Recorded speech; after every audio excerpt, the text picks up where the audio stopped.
namakivaky ny volana lava indrindra ho azy Madagasikara.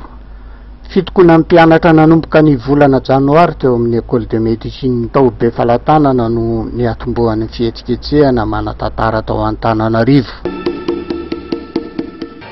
Ny tena natomboa ny tolona tamin'ny 13 mai 72 satria zay ny tena daty nanamarika ny fotoana iny dia nohony teo amin'ny hoe fanavakavahana ny mpianatra mianatra amin'ny faculté de médecine sy ny médecine be filatanana.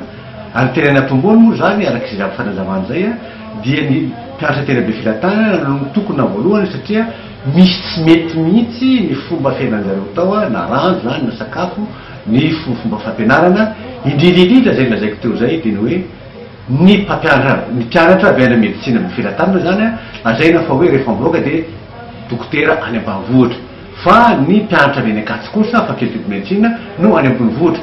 Zay fomba fanao zay zany dia neverindreo mpianatra eo fa hoe tsy rariny dia avy moa zany tonga nipakatra aminay zavatra no tatitra tany Ankatso zareo tany mpianatra universitaire dia fantatray koa ary nombonkevitra tamin'zareo zay fa hoe tsy rariny koa zany fa samy mpianatra zao ve samy dokotera dia isy ambony sy ambany. Taoriny nandravan'ny gouvernemanta ny fikambanan'ny mpianatra ity sekoly ity dia nanomboka ny fitokonana firaisan-kina nataon'ireo mpianatra ny lycée sy kolejy rehetra teto Andrenivohitra ny 24 avril 2017. Nialohavan'ny filarambe ny fivoriana nataon'ireo mpianatra mitokana teo amin'ny kianjana Larby ny 27 avril. Tonga nanatrika ny fiaonana Andriamatoa Botoketo ministry ny fanabeazana izay niezaka nanambara ny hevitry ny gouvernemanta manoloana ny fitakian'ny mpianatra, nikasika ny fandiniana indray ny fiara-miasa amin'ny Frantsa ary koa ny fandiniana manokana ny fanitsiana sy ny fanagasiana ny fampianarana. Tonga ny fotoana niseonana tamin'ny ministre Botokeky teny Larby zany dia tsona teny zay amariako tsara eto fa fandana tamin'izany dia niala teo amin'ny avenue de la Libération zany hoe loana tely divily tsy fantatray fa tahaka an'izay fotsiny zany parazara hoe eto ny fotoana dia miangetitsika fa tsisy mbola zavatra eto voetreritra tamin'izany dia nangelaka any Larby zay lomany cortège amin'izany efa any Akorondrano atikatra Frezy aty ny vodiny mbola tikatra tsena aty zay etretan'izany zany nalavan'izy dia rehefa tonga tany Larby zany zay dia nanao kabariny ny ministre dia misy fotoana nanaovany hoe ianareo mpianatra kosa dia olala dia ozy izy ny mpianatra nioraka mpianatra manao hoe azo manao olala ianao fa zay fa manano lalanay dia teo zany nantomboan'le hoe olala ary isaky misy ny midinina teny Ankatso tsy maintsy manao mamerimbery le olala indimy inenina ny tenako dia zay vao manomboka ny tatitra amin'ny vahoaka ary ireo vahoaka rehetrarehetra koa sy ny mpianatra dia miaraka mirodina manao hoe olala dia petraka le anarana olala dia hatramin'izao zany fa nabotrabotra antena moa izy ka dia sy misy zavatra hoe manelingela sy manosory. Efa tapaka nefa ny fifandraisana ny toy ny fitokonana ny mpianatra ary nihitatra tany amin'ireo tanan-dehibe manerana amin'ny Madagasikara. Ny 9 Mai ny ministry ny aty-tany Andriamatoa Joasy Barthelemy dia namory ny mpianatra, ny fikambanan'ny ray aman-dren'ny mpianatra ary ireo mpitarika syndicat tao amin'ny ministeran'ny fanabeazana. Noderainy ny fahatoniana sy ny fahasahin'ireo mpianatra kanefa nitaona azy ireo ny ministra mba ampitsahatra ny fitokonana. Nanapa-kevitra ny hanohitrany ny hetsika ny mpianatra. Ho fanajana ny mpianatra iray tany Atsimo izay nambara fa matin'ny tofirin'ny mpitandro filaminana dia nanao dia be fiombona-po no tanterahana tamin'ny lalambe teto Andrenivohitra izy ireo. Syndikalista sy mpianatra Anarivo no nanatanteraka izany. Nanomboka teo dia niazakazaka ny toedra rà. Nasain'ny gouvernemanta nakatona ny campus universitaire ary mpianatra no heverina ho mpitarika ny grevy efa-jato no nosamborona ary nalefa sesitany tamin'ny fiaramanidina tany Nosilava. Ny sabotsy 13 Mai dia tonga nanao fihetsiketsehana teo anoloan'ny lapan'ny tanàna ireo mpianatra sy mpiasa Anarivony.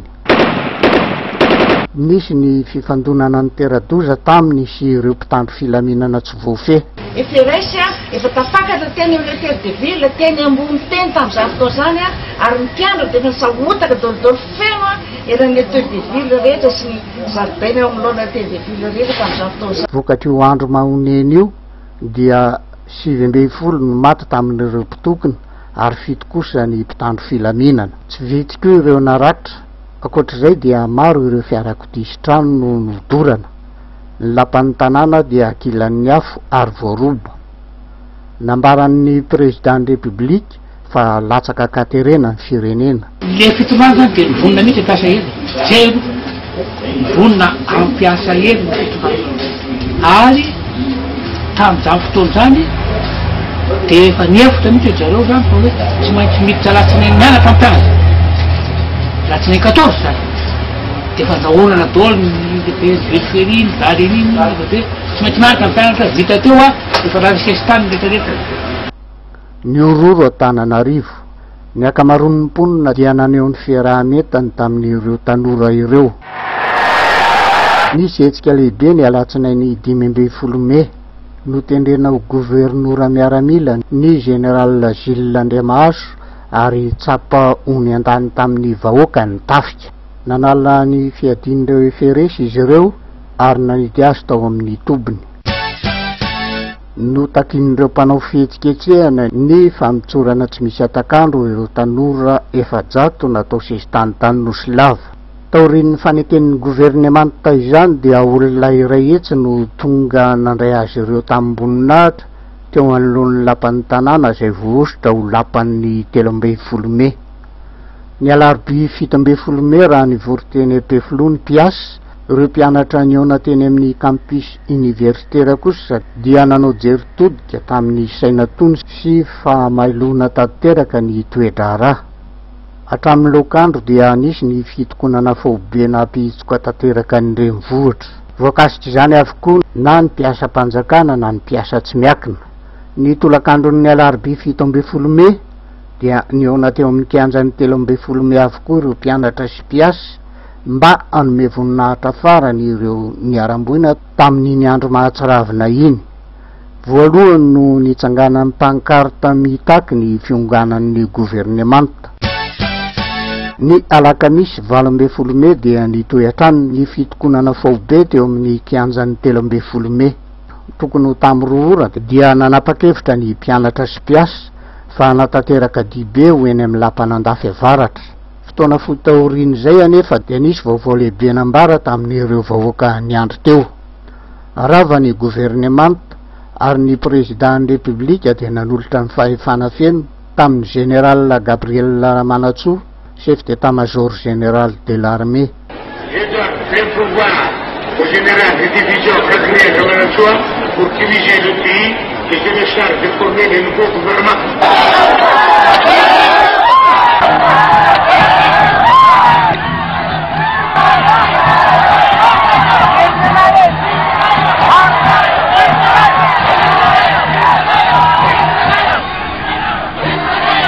Zeny iterana président Tsirana hita mipatsy tsy tanatsolo vao de natorony amin'ny général Ramanatsoa ny fitongana fahefana felona na fa tsy président république koa tonga tany fifankatana noho izany ny général Ramanatsoa dia tonga ambonin'ny prime ministre toerana vaovao voafaritry ny rafim-panavaozam-panjakana izay voanolanin'ny parlemanta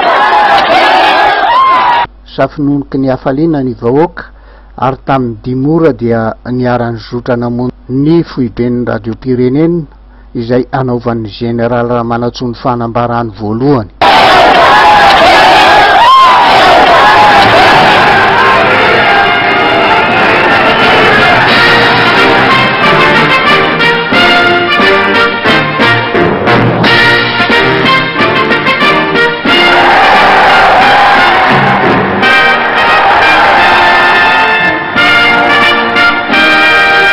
Nomeny président ny république fahefana feno ao hitondra ny tany sy ny fanjakana miaramila ao fa tsy mpanao politika no ny soa ho an-tandazana dia vela alohan'ny politika ny izahako voalohany indrindra dia ny mikasika ny ekonomika ny fanasoam-boaka ary ny fampianarana indrindra ho an'ny valalatsy mandady arina. Miangavy anareo aho amonjy ny asanareo amin'ny mpilaminana sy amin'ny faharetana. Gouvernemanta tsy manao politika iarahan'ny miaramila sy teknisiana no atsangako. Ny tsangakevitra voalohany indrindra dia ny firaisam-pirenena. Ry malagasy, matoky ahy ary ampio aho ampijoro indray ny firenentsika ao anatin'ny hafaliana sy ny falahena vaovao. Ara-panjakana nefa dia mbola mijanona teo amin'ny toerany ihany ny président Tsiranana. Ny zoma 20 Mey ny mpianatra sy ny mpiasa dia nivory indray ary nanapa-kevitra fa anatanteraka ny tolona tamin'ny farany ka mba anamariana ny fifaranan'ny repoblika voalohany dia notakin'izy ireo ny fialan'ny président Tsiranana.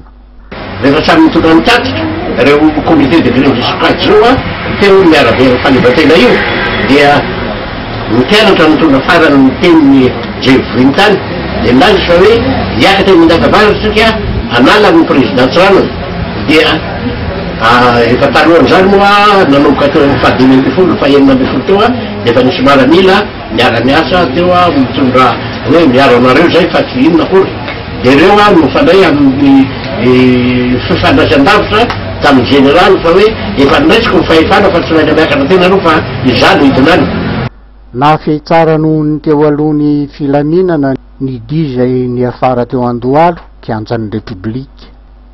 Teto no nionan'ny mpanao fihetsiketsehana tamin'ny général Ramanatsoa notron'ny général Isan'Andriamazo sy Ramarola ary koa ny cardinal archevêque n'Antananarivo izay mipetraka tsy lavitra eo. Avy amin'ny fahefana feno natolotra dia ho raisiko an-tanana ny fiainan'ny firenena hoy ny général Ramanatsoa. Zao ny tantana ny gouvernemanta miaraka amin'ireo olona ho fateniko. Manana fahatokisana ary apeo aho amerina indray ny firenetsika ao anatin'ny firaisan-kina, ny fifaliana ary ny firalahiana hoy izy. Nay nandresy lahatra ny général ka nandresy. Nanaiky tsy anohy ny diany intsony ny vahoaka. Ny harivan'io ihany dia nandray ireo solontenan'ny mpiasa sy mpianatra tonga hanolotra ny fitarainany sy ny fitakiany ny généraly. Nanome toky azy ireo ny tenany fa andinika tsara izay voarakitra zany arak'izay lahara-pahamehana ary ny fananganana ny gouvernemanta. Etitra kosa ny général nangataka azy ireo mba anampy azy ao anatin'ny fifehezan-teny sy ny faharetana ary andray avy-hatrany ny asany. Nandritra ny tafa voalohan'ny fanaovany tamin'ny mpanao gazety, ny général dia tsy nanisy resaka mihitsy ny président Tsiranana. Eh bien, c'est très simple. Tout d'abord, c'est moi qui forme mon gouvernement avec des hommes que je choisis moi-même. Ensuite, je dirige le pays, c'est-à-dire que je détermine et je conduis la politique générale de la nation. Pour les juristes, cela s'appelle être le chef du gouvernement. Est-ce qu'il faut pour cela modifier la Constitution? Je leur laisse, c'est-à-dire aux juristes, le soin d'étudier la question. Ensuite, je ne manquerai pas de vous répondre. Certains aspects de la coopération franco-malgache ont paru mis en cause au cours des récents événements. Qu'en pensez-vous? Réponse. Comme tout être bien vivant, la coopération franco-malgache doit évoluer. C'est une des premières questions que j'étudierai. Nanokatra pejy vaovao an'ny fiainam-pirenena iny herinandro manan-tantara izay ny farana ny sabotsy 20 Mey ny alohan'ny Pentecosta iny. Fitombavaka ekumenika no nototosaina teo amin'ny kianja ben'ny Mahamasina ho fahatserovana ireo niaran-doza na namoy ny ainy. Vahoaka sesena no tonga nanome voninahitra izany. Tonga nanatrika ny fotoana ny général Ramarola. Fombafomba mpivavahana niavaka indrindra zay nanamariana ny fanovam-panjakana tsy nisy toazy angamba teo amin'ny tantara.